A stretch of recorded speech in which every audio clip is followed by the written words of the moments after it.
pero quiero compartir algo a propósito de la oración. Sé que es, en fin, puede sorprenderos, pero sí, vamos a considerar un poquito acerca de esto y tomamos como referencia esa experiencia tan espectacular de la que leemos en el primer libro de Reyes, en el capítulo 18. Esa confrontación entre el profeta Elías y los profetas de Baal, que nos permite recordar elementos que son conocidos, pero no siempre vividos con la intensidad a la que el Señor nos llama. Primer libro de Reyes, capítulo 18, versículo 20.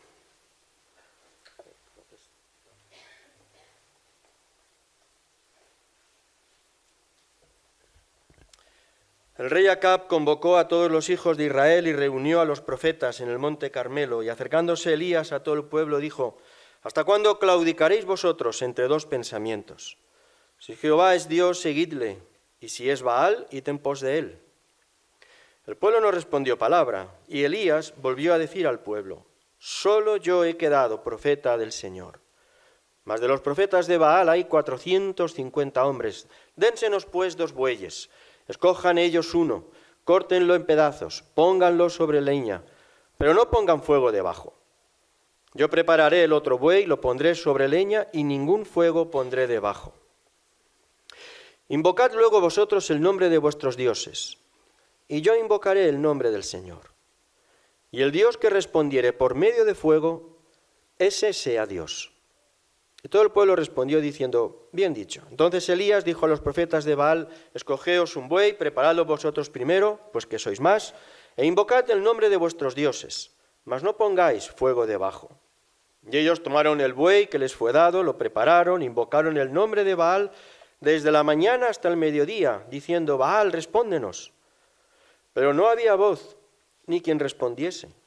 Y entre tanto ellos andaban saltando cerca del altar que habían hecho. Y aconteció al mediodía que Elías se burlaba de ellos, diciendo: gritad en alta voz, porque Dios es. Quizá está meditando, tiene algún trabajo, o va de camino, tal vez duerme, hay que despertarle. Y ellos clamaban a grandes voces y se sajaban con cuchillos y lancetas conforme a su costumbre hasta chorrear la sangre sobre ellos. Pasó el mediodía y siguieron gritando frenéticamente hasta la hora de ofrecerse el sacrificio, pero no hubo ninguna voz, ni quien respondiese ni escuchase. Entonces Elías dijo a todo el pueblo: acercaos a mí. Y todo el pueblo se le acercó y él arregló el altar de Jehová que estaba arruinado. Y tomando Elías 12 piedras conforme al número de las tribus de los hijos de Jacob, al cual había sido dada palabra de Jehová diciendo: Israel será tu nombre, edificó con las piedras un altar en el nombre del Señor. Y después hizo una zanja alrededor del altar en que cupieran 2 medidas de grano. Preparó luego la leña, cortó el buey en pedazos, lo puso sobre la leña y dijo: llenad 4 cántaros de agua y derramadla sobre el holocausto y sobre la leña. Y dijo: hacedlo otra vez. Y otra vez lo hicieron. Y dijo aún: hacedlo la tercera vez. Y lo hicieron la tercera vez, de manera que el agua corría alrededor del altar y también se había llenado de agua la zanja.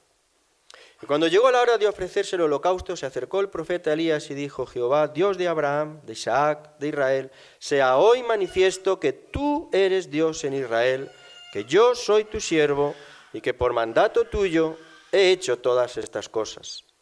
Respóndeme, Señor, respóndeme para que conozca a este pueblo que tú, oh Jehová, eres el Dios y que tú vuelves a ti el corazón de ellos. Y entonces cayó fuego de Dios, consumió el holocausto, la leña, las piedras, el polvo, y aún lamió el agua que estaba en la zanja.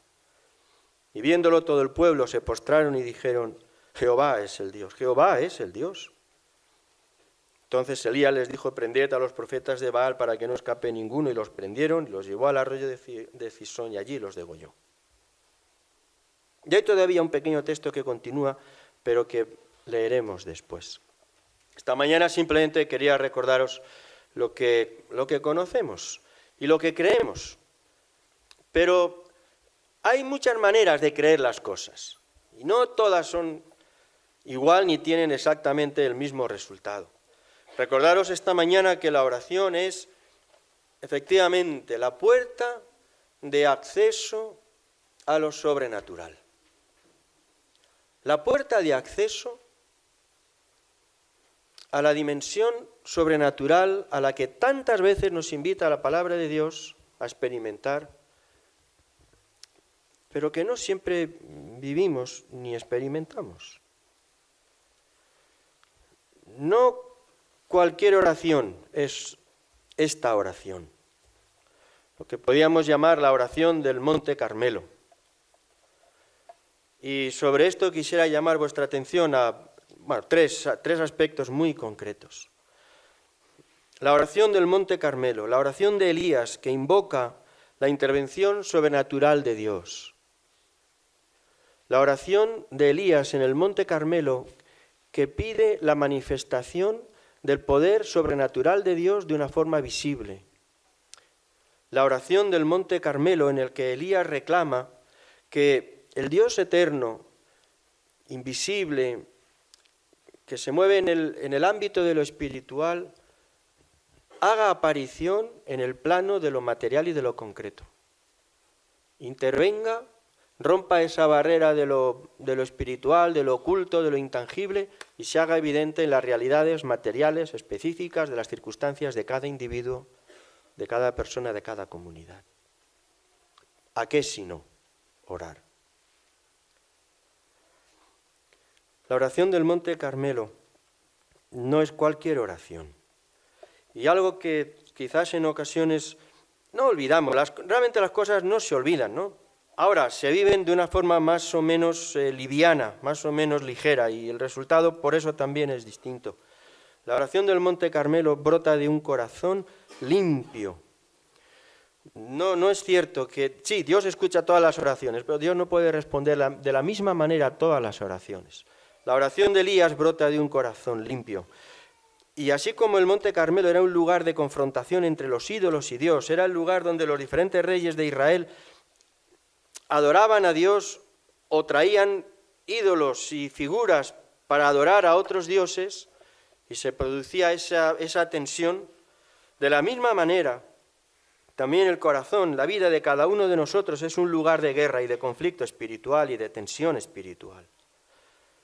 En el tiempo de Elías, en el Monte Carmelo estaban asentados y establecidos por orden del mismo rey y de su esposa Jezabel diferentes altares a diferentes dioses. Y dice el texto, lo hemos leído, que lo primero que tuvo que hacer Elías fue reconstruir y reedificar de nuevo el altar dedicado a Dios, porque estaba hecho pedazos. Dice el versículo 30 que tuvo que arreglarlo porque ese altar estaba arruinado. No sé si siempre somos conscientes con la intensidad necesaria de que el corazón que se acerca a Dios en oración con la intención de ser escuchado y de recibir respuesta y de percibir la intervención sobrenatural de parte de Dios, tiene que ser un corazón que esté preparado para eso, un corazón limpio. Vivimos en nosotros mismos esta confrontación permanente de una forma quizás, evidentemente, espiritual y no física, pero esta misma confrontación entre los ídolos y Dios, entre diferentes altares, entre diferentes adoraciones, entre diferentes invitaciones a poner el corazón en diferentes dioses. Y una y otra vez encontramos la advertencia en la palabra de Dios de que no podemos esperar fruto de la oración si en el corazón hay lugar para altares, para ídolos, que no sean el Señor y solo Él. El salmista recoge esta verdad y la aplica a su propio corazón. Salmos 66, versículo 18. Si en mi corazón hubiese yo mirado la iniquidad, el Señor no me habría escuchado. Seríamos temerarios, sería una atrocidad decir que si Dios no escucha es porque hay pecado en nuestra vida. Eso es un disparate, y a veces se hace un daño horroroso a personas que viven en tiempos de profunda necesidad, que están buscando el favor de Dios, que no acaban de ver cómo Dios responde y además reciben la acusación y el reproche de que es por culpa de Dios. Eso es una atrocidad. Pero no es menos cierto que lo mismo que en el Monte Carmelo no había lugar para altares a diferentes dioses, lo mismo que para Dios, de la misma manera en nuestra propia vida y en nuestro propio corazón no puede haber lugar para diferentes altares, no puede haber un culto compartido a diferentes dioses. Hablamos en este lenguaje simbólico, entendéis perfectamente lo que quiero decir. No podemos acudir así delante de Dios y esperar la intervención sobrenatural, es decir, algo realmente prodigioso, que venga de parte de Dios con un corazón dividido en adoración, a diferentes servidumbres, a diferentes dioses. En el Monte Carmelo había dioses que no son tan distintos de los que hoy nos rodean y reclaman también nuestra atención, nuestra adoración, nuestro servicio y nuestra obediencia. Baal era el dios de las riquezas. Baal, el dios del que se habla aquí, era el dios de las riquezas y muchos habían sucumbido al embrujo de lo material. Nadie ama el dinero, es una cosa curiosísima. Nadie ama el dinero, nadie le da importancia al dinero. Pero lo cierto es que luego la manera en que vivimos, las prioridades que establecemos, lo que se lleva nuestro esfuerzo y nuestro empeño, ahí donde está nuestro corazón, eso en lo que soñamos tiene demasiado que ver con algo que se parece mucho al dinero y lo que el dinero compra. Y conviene recordar que la idolatría no tiene que ver únicamente con figuras de barro ni con elementos físicos, sino con estos principios. Alguien decía que sabemos lo que de verdad atrapa nuestro corazón, porque es eso en lo que pensamos cuando estamos tranquilos y relajados. Es decir, cuando tenemos un momento de tranquilidad y la mente se nos va a algo, ¿a qué se nos va? El apóstol Pablo nos advierte, mirad, hermanos, y vivimos en el esquinazo del planeta donde lo material probablemente tiene más relevancia y protagonismo. Mirad, hermanos, que gran ganancia, escribe a Timoteo en la primera epístola, en el capítulo 6, gran ganancia es la piedad, acompañada de contentamiento. Porque nada hemos traído a este mundo y sin duda nada podremos sacar. Así que teniendo sustento y abrigo, estemos contentos con esto. Porque los que quieren enriquecerse caen en tentación y lazo y en codicias necias, dañosas, que hunden a los hombres en destrucción y perdición, porque raíz de todos los males es el amor al dinero, el cual, codiciando algunos, se extraviaron de la fe y fueron traspasados de muchos dolores.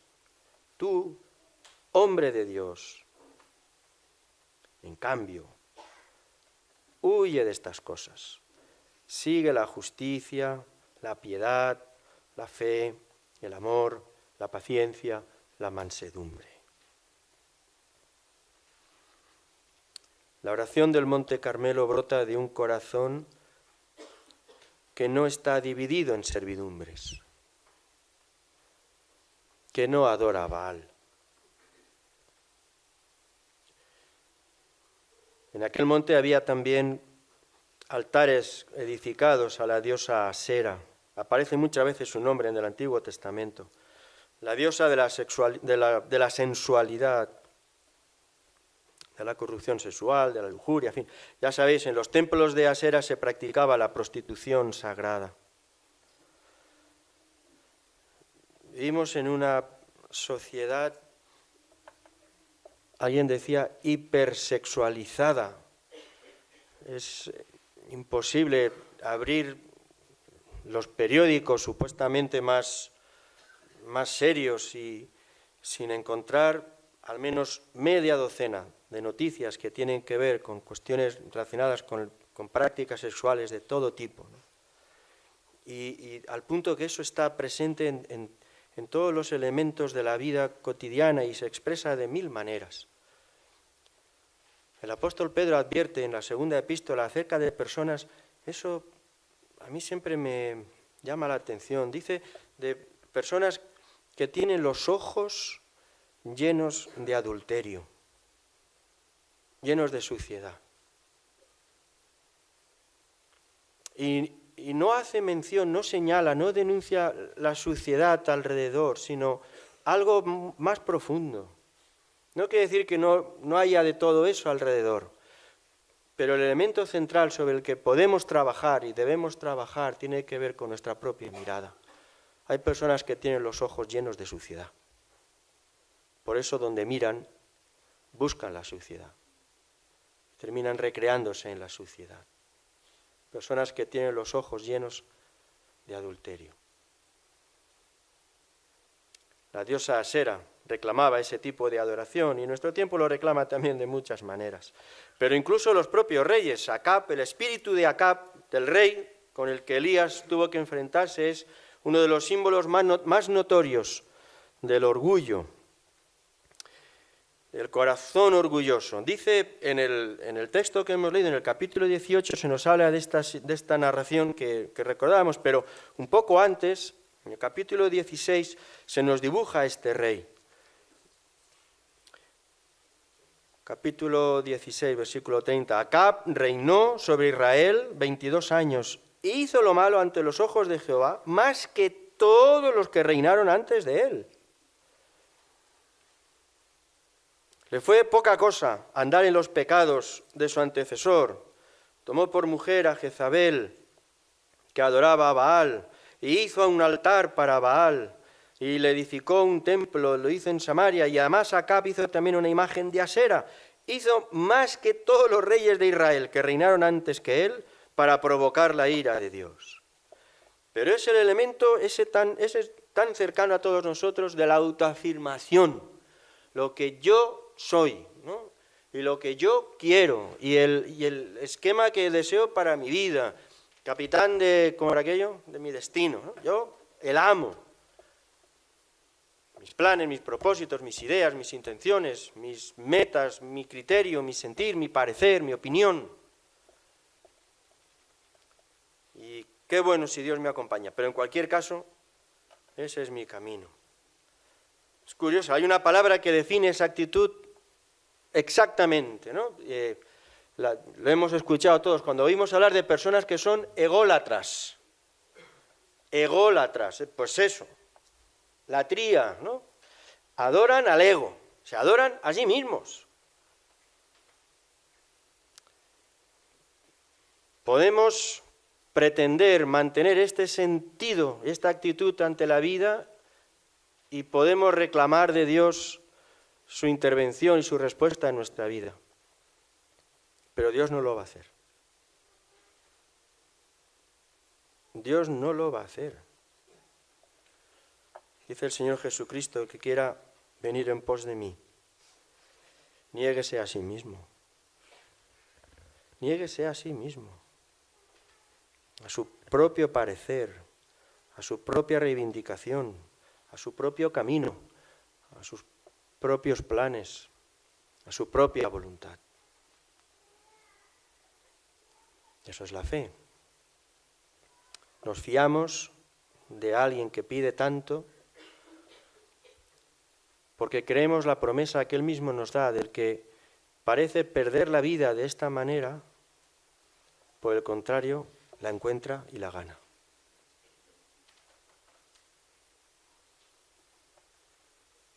Casi todo lo que para la opinión del mundo es perder, en los criterios del reino de Dios es ganar.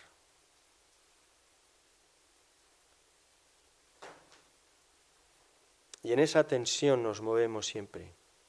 Y esa llamada de esos diferentes dioses reclaman de nosotros nuestra lealtad. Y con una lealtad dividida no podemos venir delante de Dios a reclamar su intervención en nosotros. Menos aún si dejamos habitar en nuestra vida el espíritu de esta reina, Jezabel. Menuda joya de personaje. El símbolo de todo lo mezquino, lo carnal, lo miserable. Los capítulos alrededor del que hemos leído nos cuentan algunas de sus miserables hazañas, de abusos de poder, de todo tipo de miseria. De esto también nos advierte la palabra de Dios. Dice la primera epístola del apóstol Juan: hermanos, no améis al mundo, no améis al mundo. El mundo no son nuestros semejantes, no tiene que ver con eso, sino con toda esa realidad, esa forma de entender la vida que guía los pasos y las decisiones de tantas personas, pero que no tiene nada que ver con Dios. No améis esa manera de entender la vida, ni améis las cosas que pertenecen a esa manera de entender la vida, porque si alguno lo ama, entonces el amor del Padre no está en él. Y de nuevo ese sentido de lealtades divididas que Dios no puede recibir. Todo lo que hay en el mundo, en este sentido, todo lo que pertenece a esta manera de entender la vida, que son los deseos pues, de la propia naturaleza, los deseos de los ojos, la vanagloria de la vida, esa gloria vana, ese sentirse inflado por nada, que no tiene valor ninguno, todo eso se desvanece, no proviene de Dios.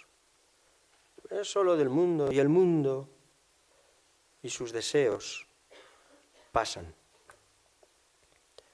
Pero el que hace la voluntad de Dios permanece para siempre. Una y otra vez, si veis, es la llamada de parte de Dios por su palabra de aquello que decía el filósofo, lo uno o lo otro, ¿no?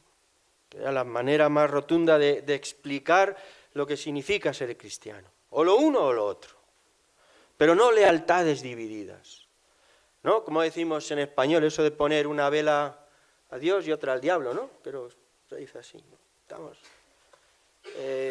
estar a todas, eso, hay una oración que Dios no puede recibir.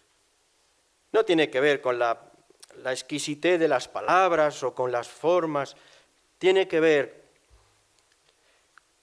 con un corazón dividido o con un corazón íntegro. La oración que brota de un corazón donde cualquier forma de idolatría está establecida, no de una persona que peca, que es imperfecta, evidentemente, todos, pero eso es una cosa. Lo que pasaba en el Monte Carmelo no es que la gente fuera imperfecta, lo que allí pasaba es que la gente había plantado altares a diferentes dioses y los adoraba. Estaban comprometidos con esa idolatría. Esto es lo que Dios no puede aceptar. Y donde hay idolatría, Dios no puede responder. Toda forma de idolatría, como ocurrió de forma literal, de forma física, en el texto que hemos leído, debe ser quemada y venir delante de Dios con la única servidumbre del Señor Jesucristo para experimentar la presencia y el poder de Dios. Por eso, la oración propia del Monte Carmelo es la oración que brota de un corazón de fe. Y quizás lo más llamativo de este pasaje es un corazón que desafía lo imposible.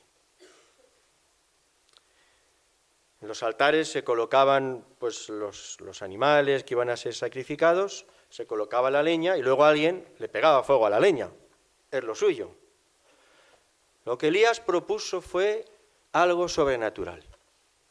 Lo que Elías propuso fue que en lugar de que nadie, ninguna mano humana encendiera aquella leña, Dios mismo hiciera descender fuego del cielo para prender aquella leña. Y a nosotros nos puede parecer un gesto desafiante. En el fondo es un gesto de fe muy arriesgada, porque era un gesto de fe público, ¿vale? No era la oración en silencio que uno hace cerrado en su habitación y declara su confianza en Dios. Fue una declaración pública de confianza en Dios delante de los reyes, delante de los cientos de sacerdotes de Baal y delante de toda la población que estaba por allí. Allí públicamente Elías declaró que Dios tenía poder para hacer descender fuego y prender aquella leña. Tanto que se atrevió a pedir todavía más. Lo hemos leído, ¿recordáis? Rociar de agua aquello, con un buen número de cántaros de agua. Y no una vez, ni siquiera dos, 3 veces. Dice el texto que el agua ya chorreaba por todos los sitios, es que salía por todos los lugares. La oración del Monte Carmelo es una oración que reclama lo imposible, lo sobrenatural. es así. Es decir, capaz de enfrentar cualquier, ¿recordáis la figura de Goliat, el invencible? Pues que lo hace en la firme convicción del poder de Dios. La oración del Monte Carmelo es la oración de aquella persona que no limita la verdad de lo que la Biblia dice. Es verdad, hemos visto oraciones no contestadas, hemos visto situaciones que no entendemos, somos conscientes de que a veces hay excesos, que hay personas que ya parecen confundir la fe con la magia y que se meten en unos líos que no hay por dónde cogerlo. Todo eso es verdad. Pero la verdad fundamental es que creemos en un Dios todopoderoso, capaz de pasar de lo intangible a lo concreto y capaz de intervenir en las circunstancias tangibles de la vida y no solo en ese plano difuso de lo espiritual que no termina nunca en tomar cuerpo en nada. El testimonio de Elías en la oración del Monte Carmelo fue precisamente esto, tomar lo eterno y lo espiritual y lo intangible y traerlo a lo visible y hacerlo evidente, prodigiosamente evidente. El reino de Dios, y ese es seguramente un desafío para cada uno de nosotros, pero también como iglesia. Hermanos, el reino de Dios no consiste en palabras. Esto es un poquito humillante para los que nos dedicamos a hablar o a enseñar, o hemos leído 4 libros. Pero el reino de Dios no consiste en palabras, aunque sean sanas y santas y correctas, precisas y adecuadas. El reino de Dios es más que eso. El reino de Dios es poder. Cuando el apóstol Pablo, ese es un texto para los leídos, es un texto humillante, sanamente humillante. Cuando Pablo, lo mismo que en Atenas, pero sobre todo en Corinto, se presentó allí a predicar en una ciudad griega, repleta de sabios, de escuelas de filosofía, gente más y más que formada en el plano intelectual, como él mismo. Sin embargo, dice en el capítulo 2, cuando estuve entre vosotros, ni mi palabra, ni mi predicación fue con palabras persuasivas de humana sabiduría, sino con demostración del Espíritu y de poder, para que vuestra fe no esté fundada en la sabiduría de los hombres, sino en el poder de Dios. No es en lo bien que se explica el pastor o en las buenas cosas que cuenta este libro. Todos esos elementos son el sustrato sobre el que podemos edificar la expectativa de lo que cabe esperar. Y lo que cabe esperar es la intervención milagrosa, la intervención sobrenatural de Dios en la vida de las personas, en las circunstancias, en las comunidades y aún en el planeta entero. Porque suyo es el poder. Podemos introducirnos en esta dinámica y de hecho estamos llamados. Algo que hemos aprendido en el culto de intercesión que tenemos los miércoles es que realmente la oración es algo muy sencillo, pero a la vez tiene muchas posibilidades y es algo en lo que hay que ejercitarse y algo que hay que aprender y algo que solo con la experiencia uno puede ir manejando y descubriendo.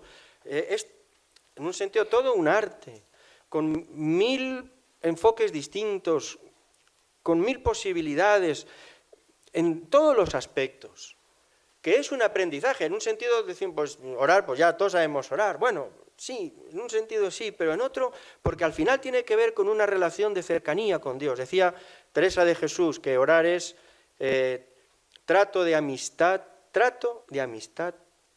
con quien sabemos nos ama. Cercanía. Y alrededor de eso toda una serie de realidades sublimes que requieren aprendizaje como en cualquier relación. Pero podemos hacerlo. Yo creo que esta es la cosa más interesante. Podemos aprender. Y uno aprende pues a veces con equivocaciones y con idas y venidas, pero va aprendiendo con la práctica. Todo lo que tiene que ver con la vida, si se aprende, pues practicándolo, viviéndolo. Y quizás es por eso que como elemento de aliento, Santiago en su epístola, ¿recordáis?, menciona el caso de Elías, las cosas que hizo. Durante 3 años no llovió, y dijo, porque él dijo, pues no va a llover, para que el rey sepa que está en desobediencia. Se lo pidió a Dios, y Dios le contestó, no llovió. Y después de 3 años y medio, Elías dijo, bueno, pues ahora va a llover. Y efectivamente llovió. Y uno, claro, ve eso, o se imagina a Elías allí delante de varios miles de personas diciendo, pues ahora va a caer fuego del cielo para demostrar, no que yo soy un mago genial, sino para demostrar que Dios es poderoso y es el verdadero Dios. Y va y sucede. Y uno dice, mío, si yo estuviera allí, vamos, me metería debajo de las piedras, ¿cómo? Pero Santiago no dice eso. Santiago capítulo 5, versículo 17. Elías era un hombre sujeto a pasiones semejantes a las nuestras. Y oró fervientemente, eso sí. Oró fervientemente para que no lloviese. Y no llovió por 3 años y 6 meses. Y otra vez oró y el cielo dio lluvia. Y era un hombre como nosotros. Y de hecho la propia vida de oración es la que nos desarrolla como personas de fe, porque no decimos, es que claro, yo no tengo tanta fe, pero es que esto no es algo que uno recibe no sé qué cosa y entonces ora. Es el hecho mismo de la relación cercana y de intimidad con Dios, extendida en el tiempo y trabajada, es la cercanía con Dios la que provee de fe, porque nos provee el conocimiento de quién es Dios. Y eso asienta nuestra seguridad y nuestra confianza. No es que esperamos a ver por dónde nos aparece la fe para después acercarnos a orar. Es al contrario, es la cercanía de Dios, con todas nuestras limitaciones, pero la cercanía a Dios la que va desarrollando la confianza en ese Dios en el que estamos. Y disipa las dudas. Alguien mencionaba hace poco, ¿no? Es una imagen muy gráfica, pero decía, los niños cuando se van a dormir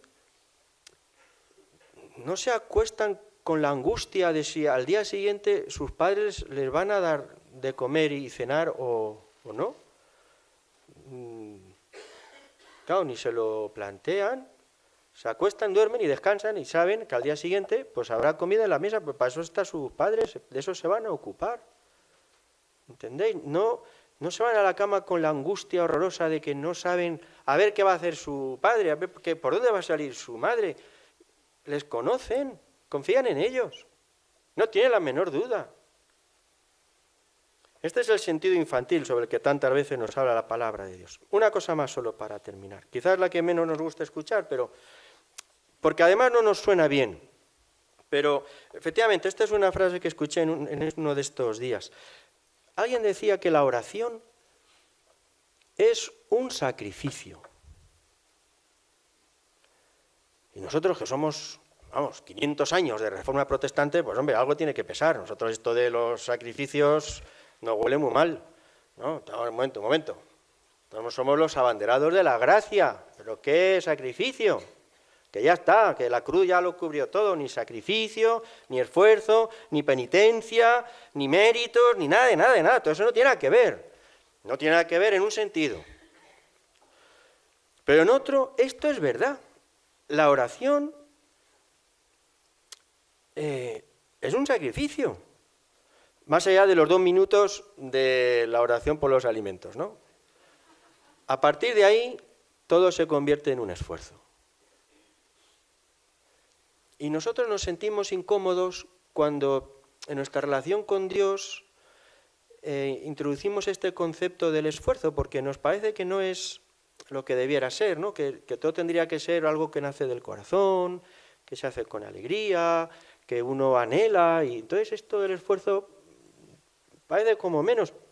Pero es que es inevitable. El sacrificio principal ya lo sabéis, y el primero de todos es el de nosotros mismos, ¿no? Ofreceos a Dios como un sacrificio vivo, nuestra propia vida, lo que somos, lo que esperamos ser, lo que hemos pensado algún día en llegar a ser, lo que nos han propuesto ser, todo eso abandonado en el altar del sacrificio, en la firme convicción de que aun perder la vida en estos sentidos no es otra cosa sino ganarla de verdad. Pero hay otro sacrificio, además, práctico, concreto, medible, que tiene que ver con el sacrificio del tiempo, o que tiene que ver con las demandas del cuerpo, ¿no? De comodidad, de descanso, de sueño. De las pocas veces que hemos leído en el Nuevo Testamento algo parecido a un reproche de parte de Jesús a sus discípulos, recordáis, fue en Getsemaní. Orad conmigo. Y se vuelve el Señor, ni una hora habéis podido orar, ni una hora.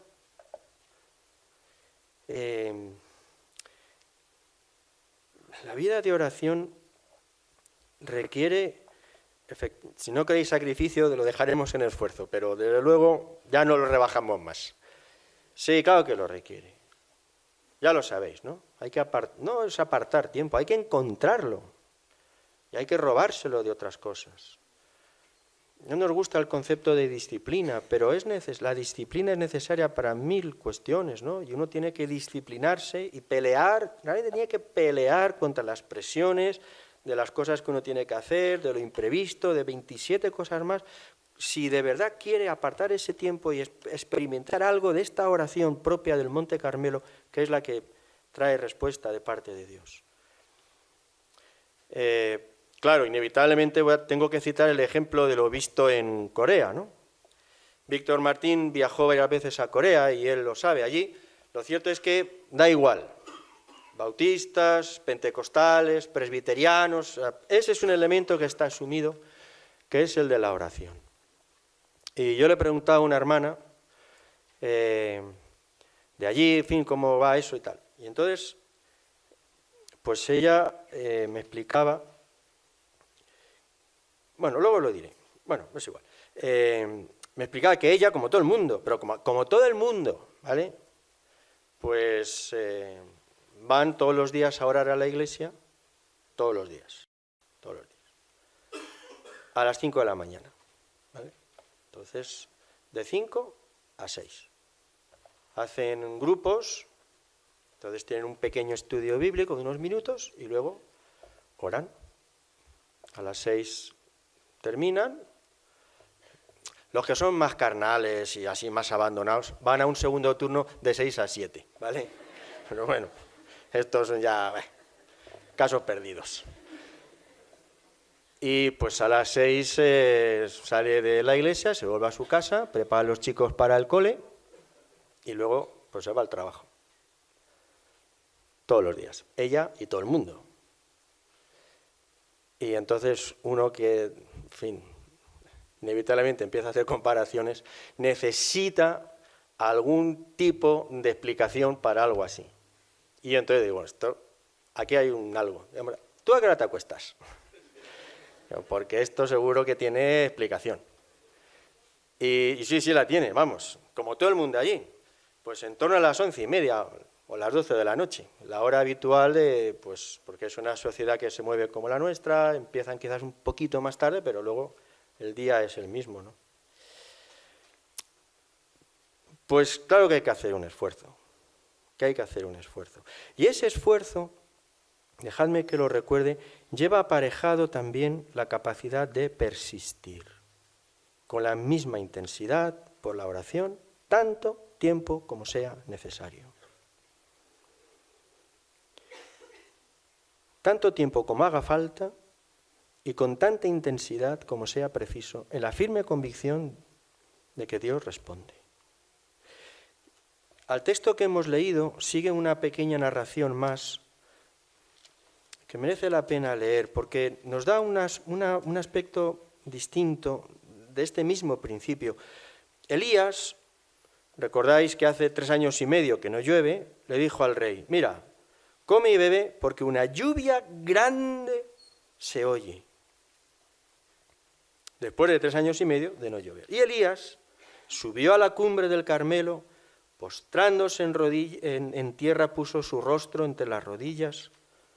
Que es verdad que la posición física no es lo más importante, pero de vez en cuando hay que tomar una posición que con nuestro propio cuerpo exprese la intensidad de nuestro clamor. Y oró. Y le dijo al criado, sube y mira hacia el mar. Y él subió y miró y dijo, pues no hay nada. Esperaba ver nubes. Y volvió a decir, vuelve 7 veces. Así que Elías volvió a orar, envió a su criado la segunda vez y le dijo, nada. Pues oró la tercera vez y envió al criado a mirar. Nada. Bueno, pues oró la cuarta vez, y la quinta, y la sexta, y la séptima. Y a la séptima vez, versículo 44, dijo, veo una pequeña nube como la palma de la mano de un hombre que sube del mar. Y le dijo, ¿ves? Y dile a Acab que viene la lluvia. Y la lluvia llegó. Las 7 veces no son, en fin, no es magia, ¿no? Pero sí nos habla de la insistencia, basada en la confianza. El Señor Jesús dejó una parábola, dice el texto del Evangelio de Lucas, para exhortarnos acerca de la necesidad de orar siempre y no desmayar. La oración del Monte Carmelo es la oración de las 7 veces. Es la oración de las veces que haga falta. La oración que persiste delante de Dios en la firme convicción de la verdad de sus promesas. Es una oración fuerte, es una oración apasionada y es una oración dispuesta a prolongarse sin desmayo tanto tiempo como sea necesario en la firme convicción de la intervención de Dios.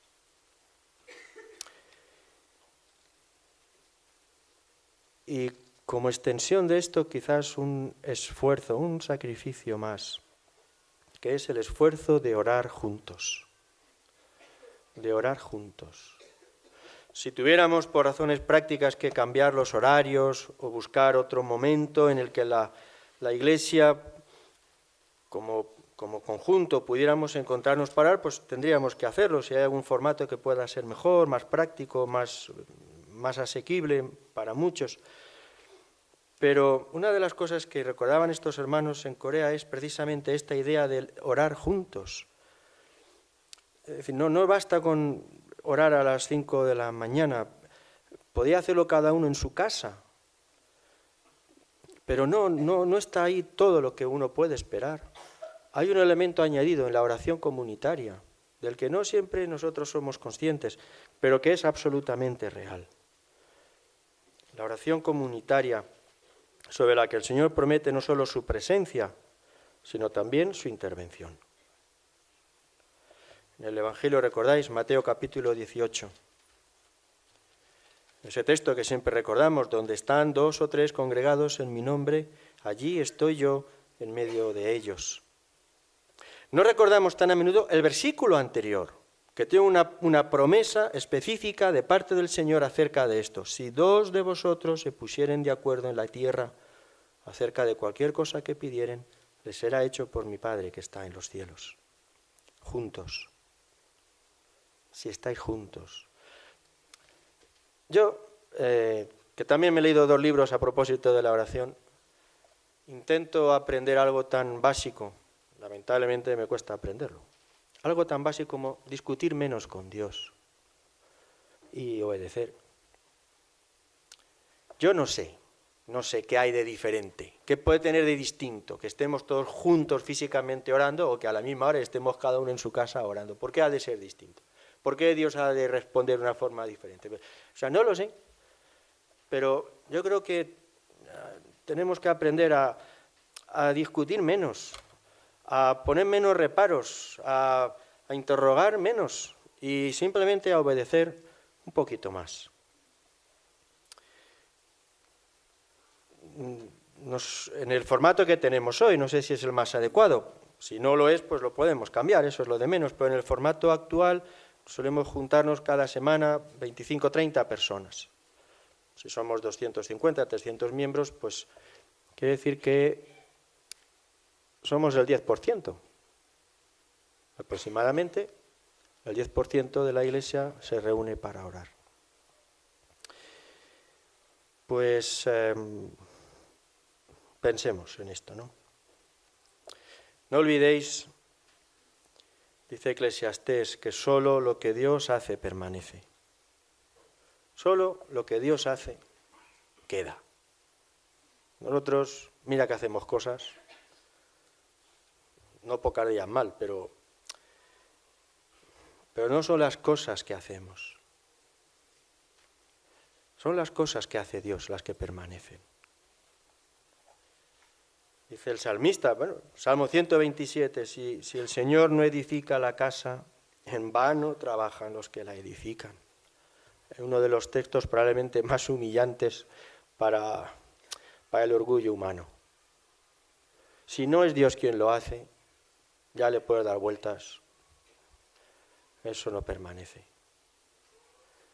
Así que, claro que sí, esa experiencia de buscar lo sobrenatural de parte de Dios, la intervención evidente de Dios en nuestras vidas y en nuestras circunstancias, pasa por este mismo sentir de este hombre, Elías, tan llamativo e impresionante en muchas cosas, pero que la palabra dice que no era más que nosotros. De manera que hay todo un mundo de posibilidades que se abren delante de nosotros a propósito de la búsqueda de la presencia, de la comunión de Dios en oración, a condición, eso sí, que provenga de corazones limpios, centrados en Él, y de corazones dispuestos al esfuerzo, comprometidos con la oración, es verdad, como una brega, como una labor esforzada, a la que, eso sí, Dios por su misericordia responde, y responde poderosamente.